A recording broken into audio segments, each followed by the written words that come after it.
په کابل کې د خوشحال بابا فکري بهیر خپله 388مه اونیزه غونډه د افغانستان او چین اړیکو فرصتونو او ننګونو ته ځانګړې کړې وه. په دې غونډه کې د پوهنتون استادانو، مشرانو، ځوانانو او نجونو برخه اخیستې وه. څېړندوی عمران ذکریا چې د یادې غونډې اصلي ویناوال و، په لومړي سر کې یې د چین هیواد په اړه بېلابېل معلومات وړاندې کړل. همداراز نوموړي د افغانستان د نږدې ګاونډي هیواد چین په اړه دا هم وویل چې نن سبا د نړۍ یو ستر اقتصادي ځواک دی او زیاته یې کړه چې افغانستان هم د چین اقتصادي پانګونې ته ضرورت لري. په همدې ډول د چین لپاره هم یو باثباته افغانستان مهم دی. که موږ د چینایانو اقتصادي پانګونې ته ضرورت لرو، دغه ډول دوی د باثباته او پرمختللي افغانستان لپاره هم ضرورت لري، تر څو هغه سیمه ییزې پروژې چې چین په سیمه کې تطبیق کوي، د هغو د تطبیق لپاره د باثباته افغانستان له لارې زمینه سازي وشي.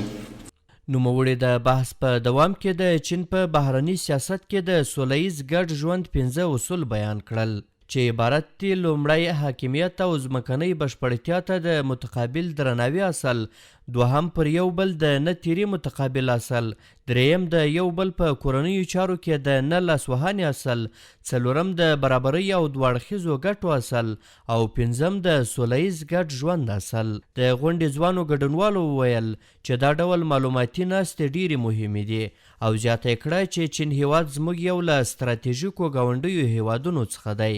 دوی د چین اقتصادي پرمختګ ته په اشارې وویل چې که افغانستان هم له چین سره اقتصادي اړیکې لا پراخې کړي، دا به ډیرې ښې پایلې ولري.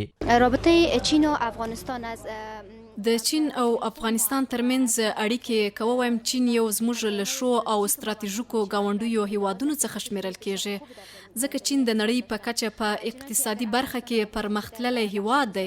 که چیرته ورسره افغانستان ښې اقتصادي اړیکې ولري، نو له شکه پرته پرمختګ کولی سي او له هغه څه چې چین هیواد ترې برخمن دی، د تعلیم او ټکنالوژي په برخه کې د ښو اړیکو په اساس افغانستان هم کېدلی سي.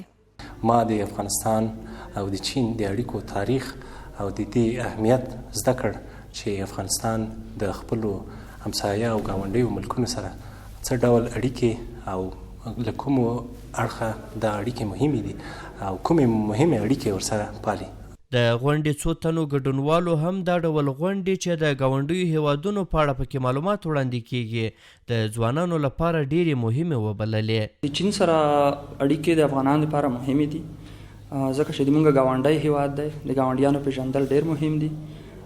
نو موږ طبعا کوشش کوو چې د خپلو ګاونډیانو د پیژندلو لپاره د دې لپاره چې موږ افغانان خپل ګاونډیان وپیژني، د هغوی سره د اړیکو او د تعامل په څرنګوالي باندې پوه شي، نو دا ډول غونډې مهمې دي. چین اولا په اسیا کې یعنې د افغانستان هغه ګاونډی دی چې روابط دې سره د افغانستان او د چین ښه شي، نو دا به د افغانستان د آیندې دپاره ډېره ښه وي. او داسې ناستې کولی شي مثلا د افغانستان د خلکو او د چین د خلکو ترمنځ هغه اړیکې ډېرې کړي. افغانستان د چین هیواد یو نږدې او ستراتیژیک ګاونډی دی.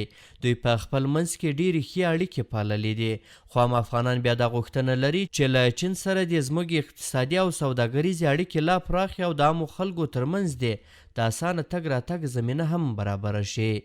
احسان الله کریمي، CMG، کابل.